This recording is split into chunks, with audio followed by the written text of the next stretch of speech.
Welcome back, everyone. This is Susan Anderson with Susan So Creative, where it's only wrong when it doesn't work. Well, this week you're going to see what happens when it doesn't work. First, it's more fun with Prostitcher and learning how to create new blocks from existing blocks, working with triangle skew, and what to do when skew doesn't work. And a secret I'm going to share only with you on how to get perfect spacing from the cut edge of your border.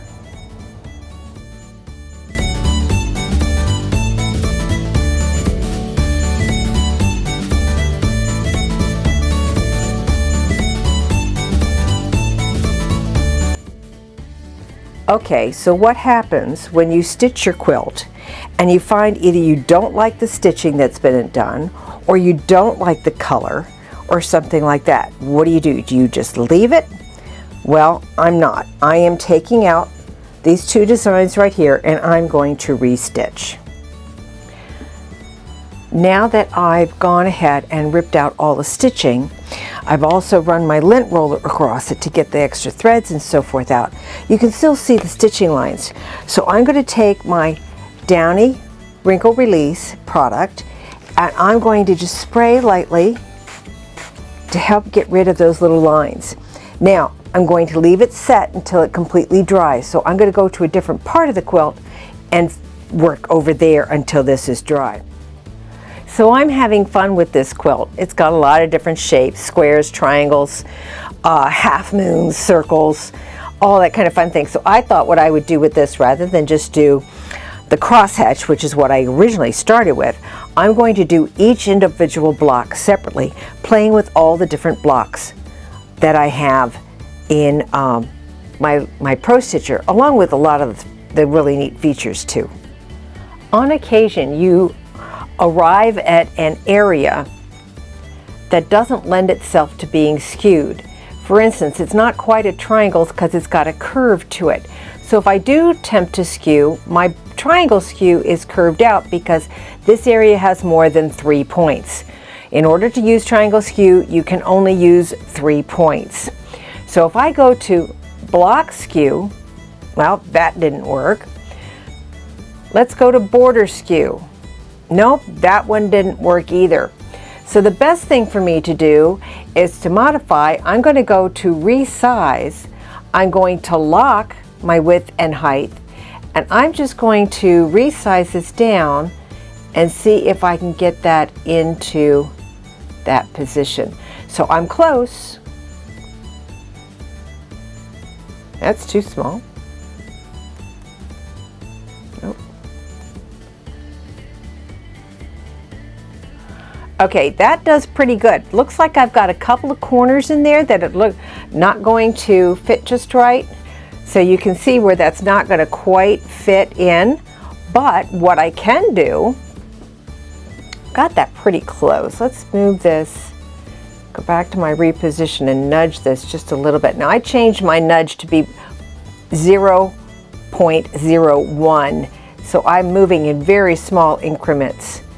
Okay, can't quite get that, but what I'm going to do is I'm going to go over here to crop this time. And I'm going to give myself edges, and I'm going to crop outside. Whoops, that's not what I wanted. I wanted to crop inside. So now I've got my piece so that it fits perfectly into my design area.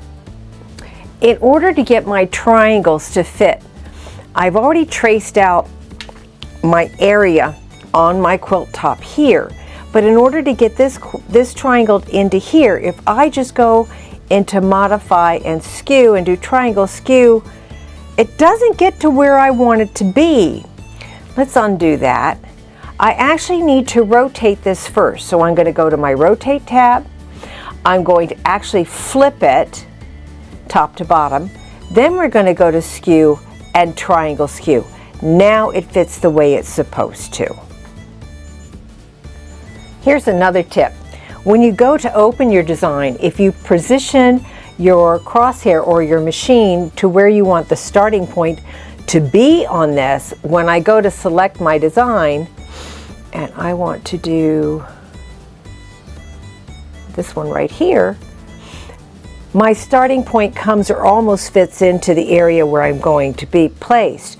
I'm still going to go to modify and skew, triangle skew, but this way I almost get the design exactly where I want when it opens.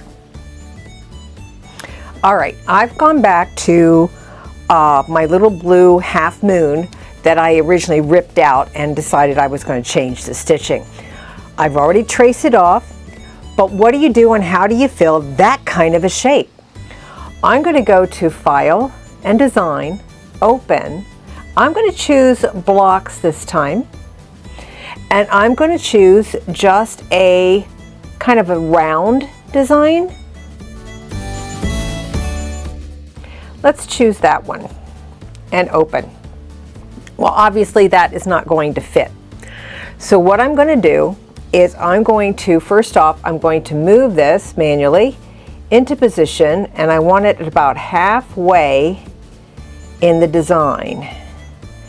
Okay, I think we need to go to modify, and I'm going to rotate that just a little bit so it fits more, because my piece isn't exactly straight. So we're just going to rotate that so I get that line going right across the top of my area.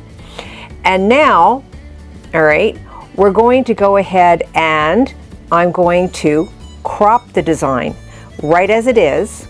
So we're going to go back over to crop, and I'm going to give myself edges, and I want to crop the outside.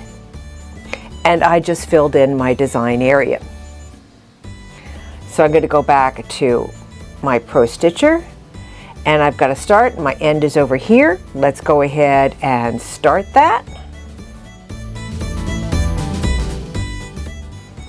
Let's try that again. I've chosen a slightly different design this time. It looks like a great big sunflower.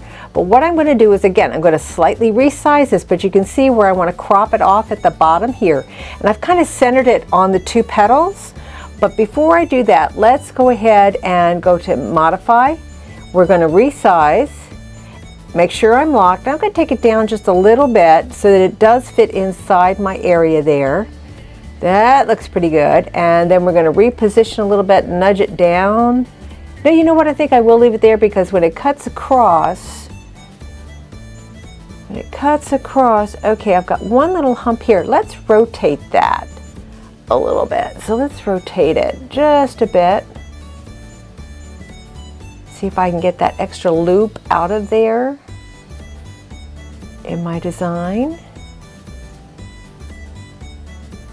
Okay, if we go back to reposition and just squish that down just a bit, doesn't get me all the way to the corner. Let's go resize, take it down again. All right, and I'm still missing this. That's good. Okay, let's go ahead and crop this. Use my edges and crop the outside. Okay, now I've got a little bit of wiggle room here. Let's go back to resize. I'm going to baseline this and then resize it up just a bit, like so. And there's my half sunflower already finished. Looks pretty good. Okay, here's something that's kind of fun. I have a rectangle that I want to fill.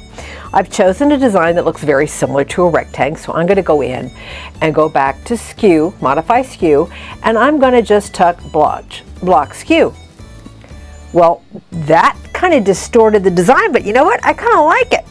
If I do border SKEW, I get the way, in other words, it holds the design as is. But I'm going to play fun, and I'm going to do it cockeyed. Something about that really appeals to me. Here's another little trick that I found. I've got the larger of the two square feet that come in the package, and what I'm doing here is when I'm measuring for my border design, I'm going to put the edge of my foot against the edge of my border fabric and then trace my area as I go through this way.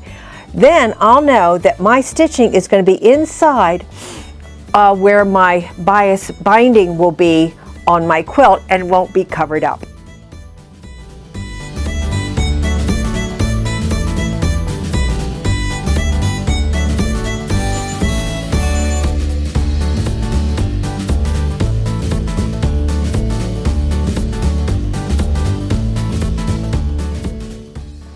Now one more note about this quilt. I had totally removed it from the frame, trimmed it off, and was getting ready to bind it when I looked at it and said, you know what? I don't like any of the stitching. So I have already taken the stitching out before. So what do you do after you've cut the backing that's holding your quilt on to your frame? Well, I've added a 6-inch wide strip all the way around my piece. Now this was just a wall hanging, so I didn't have a lot to do. But I went ahead and put it back on my frame. And what I did was, I went ahead and put the quilt itself, if I can get this located. So I attached the quilt to the quilt bar, or the leaders to the quilt bar, and I also attached it to the backing bar. I did not attach it to the quilt top bar. I just attached it to the backing bar. That gave me a nice level piece to go on, because all I'm really doing is reattaching the backing so that I can proceed with my quilting. Once I get my second border completed across the bottom, I'm now going to remove it from my frame, and I'm going to turn it 90 degrees and reattach it to my frame so that I can get the last 2 borders that would have been on the side. Thanks for joining me today. Hope you picked up some tips on working with Prostitcher. See you next time on Susan's So Creative, where it's only wrong when it doesn't work.